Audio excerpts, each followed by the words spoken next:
আজ আমি আমার কিচেনটাকে একটু ঘুরিয়ে দেখাচ্ছি। এই হোম কিচেনটাকে কিন্তু আমি ক্লাউড কিচেন করে তুলেছি। এখানে কিন্তু আমি অর্ডার এলে রান্নাবান্না করি, সঙ্গে অফলাইনে রান্নাবান্না করি, সঙ্গে আমার ফ্যামিলি রান্নাবান্নাও করি। তাই বলছি, যারা কিন্তু ক্লাউড কিচেন খুলতে চাইছো তাদের সাধারণ একটা কিচেন থাকলেই কিন্তু তোমরা শুরু করে দিতে পারো। আমি গত 6 মাস ধরে কিন্তু এই ক্লাউড কিচেনটাকে রান করে এই কাজ করতে করতে কিন্তু আমি কিচেনের অল্প অল্প করে সামগ্রী কিনতে থাকছি।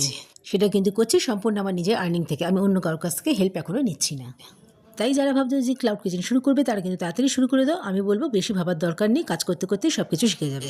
এই ক্লাউড কিচেনের অ্যালগরিদম কিন্তু জানবে ফেসবুক আর ইউটিউবের মতো তোমাকে ধৈর্য ধরে কাজ করে যেতে হবে। তোমরা আস্তে আস্তে নিশ্চয়ই এগিয়ে যেতে পারবে। এরপরে কিন্তু ভিডিও করতে করতে আমার কাছে অফলাইনে অর্ডার চলে আসে, খুব সাধারণ একটা ছোট্ট অর্ডার চাউমিনের। অর্ডার ছোটো হোক বা বড়ো হোক, যে কোনো অর্ডারকেই কিন্তু আমাদের 100% এফোর্ট দিয়ে করতে হবে।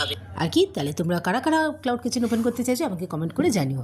আজকের মতো এটুকুনি, আবার আসো পরে কোনো ভিডিও নিয়ে। টাটা।